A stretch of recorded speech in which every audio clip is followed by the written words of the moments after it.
Good afternoon. Last class we learned about the Frankfurt Assembly. Today we are going to learn about the making of Germany. Especially Germany can only be the architect of a nation. So today's class we are going to learn about unification of Germany.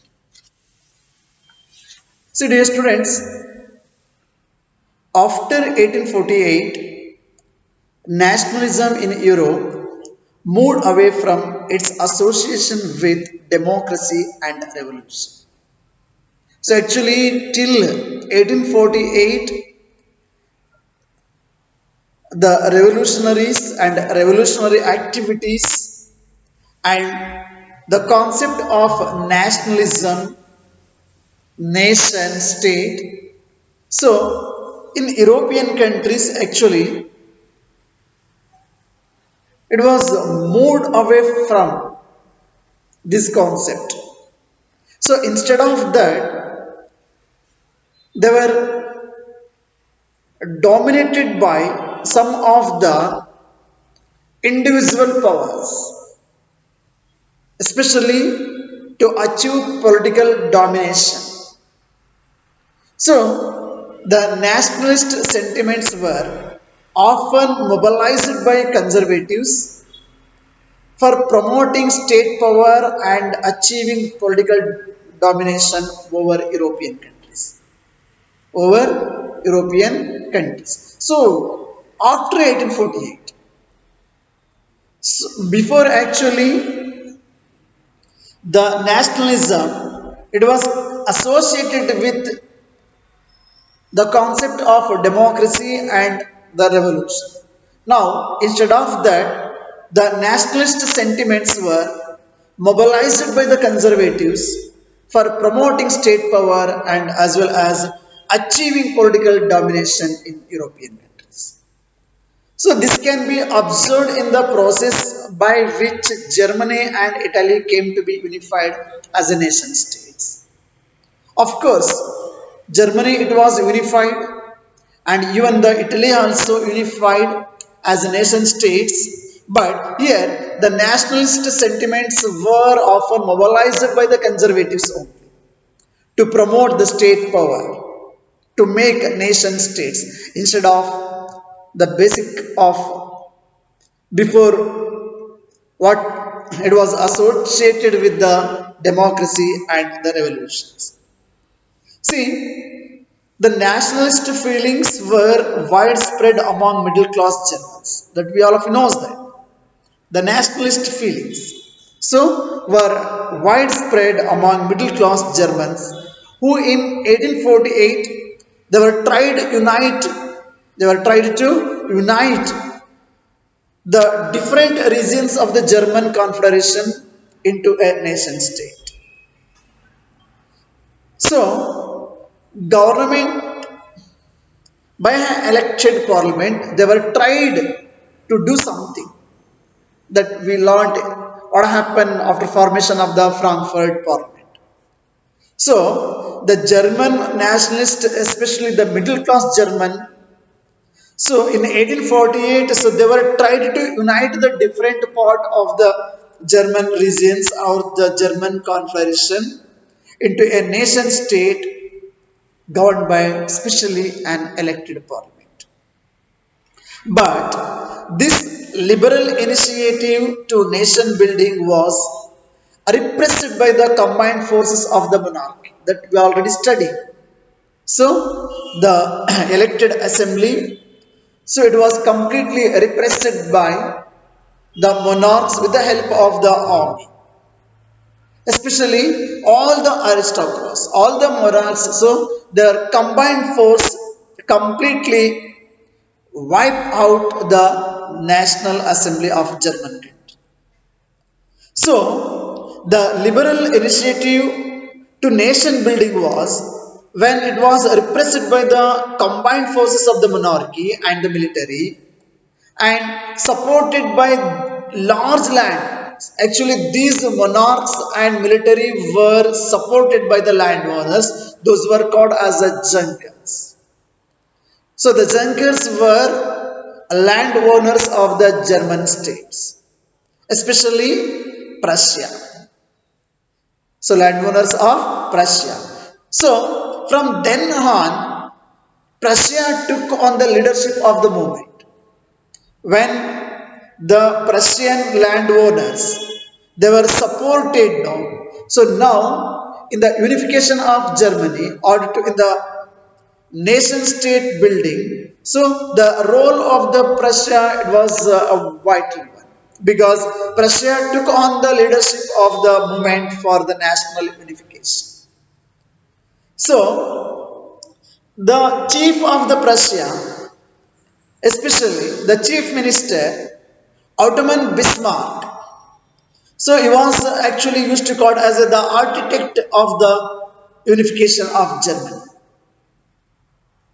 Used to called as Ottoman Bismarck, the chief architect of Germany. See here, Ottoman Bismarck was the architect of this process carried out with the help of the Prussian army and bureaucracy. He was actually taken help from the Prussian army and as well as bureaucracy. So, three wars over 7 years. So, he was actually faced three wars over 7 years. So ಮೂರು ಯುದ್ಧಗಳ 7 ವರ್ಷಗಳ ಕಾಲ ನಡೀತದೆ. So those three wars were actually Austria, Denmark and France ended in Prussian victory and completed the process of unification. Are you getting now? So these three wars against Austria, against Denmark and against France. So it was ended in Prussian victory. It was ended with Prussian victory and completed the unification process or the process of unification of German nation in 1871.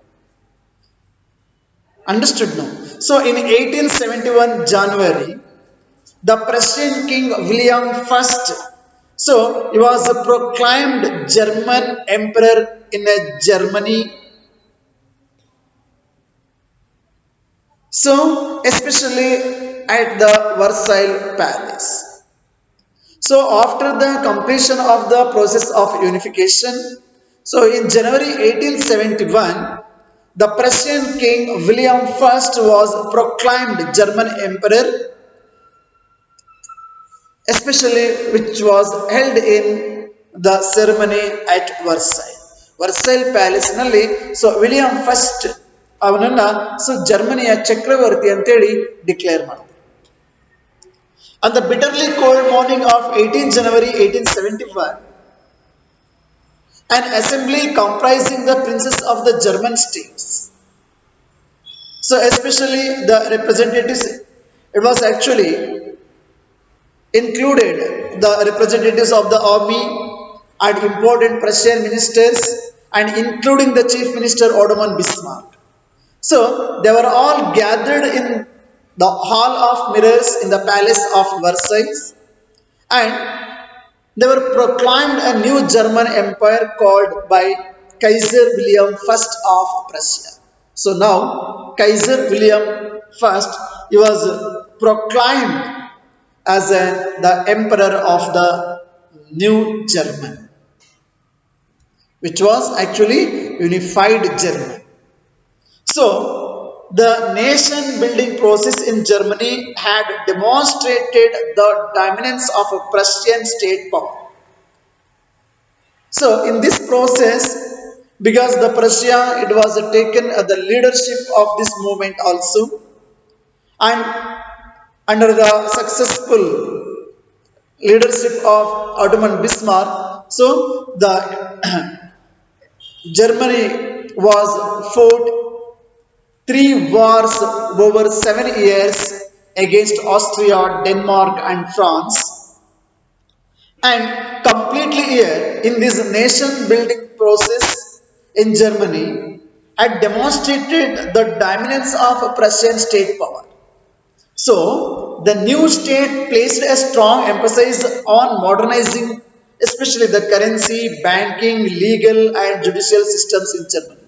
It was introduced and it was modernized so many things under the new. Especially the new state placed a strong emphasis on modernizing the currency and even the banking system and legal and judicial systems in the German country. So here the Prussian measures and practices, whatever they were followed in Prussia, so these the different measures and practices which were followed in a Prussian state, so that is often became a model for the rest of Germany. Then we can understand about, so in this nation building process, so how the Prussia shows demonstrated the dominance of Prussian state power, because whatever it was brought a changes or modernizing the entire currency or banking, legal and judicial system. These are all actually practiced.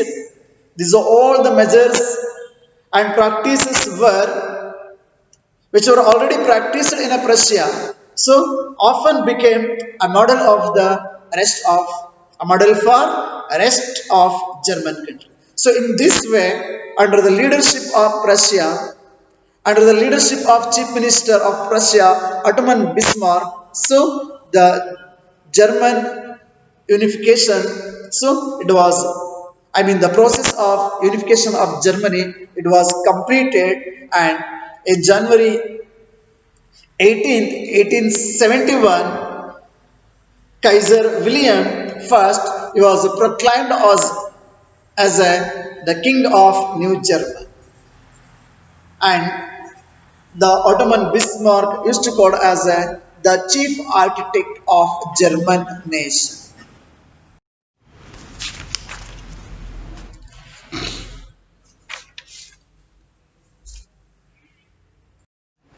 Once again, I would like to repeat this unification of Germany and this process. After 1848, nationalism in Europe moved away from its association with democracy and revolution. Why? Because the nationalist sentiments were often mobilized by the conservatives for promoting state power and achieving political domination over Europe. So, this can be observed in the process by which Germany and Italy came to be unified as nation states. So, already we learned that nationalist feelings were widespread among the middle class people, especially middle class people of Germany. So, who in 1848 tried to unite the different regions of the German Confederation into a nation state governed by an elected parliament, which we studied in the previous class, that is about the Frankfurt Parliament. See, this liberal initiative to nation building was, so however, repressed by the combined forces of the monarchy and bureaucracy. So actually these combined forces, they were actually supported by the military also, and even so these combined forces were supported by the Junkers. Those were called as the landlords or the landowners of Prussia. Then from then on what happened? So Prussia, it was took on the leadership of the movement for national unification, and its chief minister Ottoman Bismarck, he was used to called as the chief architect of the German nation, because so he was actually completely led that entire process. So when the Ottoman Bismarck was architect of this process, carried out the help of the Prussian army and bureaucracy. So the three wars over 7 years with Austria, Denmark and France. Then finally the Prussian victory and completed the process of unification. So final ಆಗಿ ಏನಾಯ್ತು ಮಕ್ಕಳ, so ಈ ಒಂದು ಮೂರು ಯುದ್ಧಗಳು, so 7 ವರ್ಷಗಳ ತನಕ ನಡೆದಂತಹ ಈ ಮೂರು ಯುದ್ಧಗಳಲ್ಲಿ ಸೊ ಪ್ರಷ್ಯಾ ವಿಕ್ಟರಿಯನ್ನು ಗಳಿಸುತ್ತೆ, ಜಯವನ್ನ ಗಳಿಸುತ್ತೆ. So in this way, so it was completed the process of unification. Then in January 1871, the Prussian king Kaiser William I, he was proclaimed as the German emperor, which was altogether they were convened at the Versailles Palace. So in that Versailles Palace, actually they were all assembled, especially the princes of the German states and the representatives of the army also, and even the important Prussian ministers, including the chief minister of Prussia, Ottoman Bismarck also. So all they were all gathered, all of mirrors in the palace of Versailles, and they were all proclaimed the new German Empire headed by Kaiser William I of Prussia. See, dear students, the nation building process in Germany had demonstrated the dominance of Prussian state power. So, the new state placed a strong emphasis on modernizing currency, banking, and legal and judicial systems in Germany. And whatever the Prussian measures and practices often became a model for the rest of Europe. So, in this way, the Prussian domination we can see in the unification of German country, and as well as the role of in this complete process under the leadership of Ottoman Bismarck, and even the Prussian king only so declared as a king of the entire Germany. Now next class we are going to discuss about unification of Italy. Thank you. Have a nice day.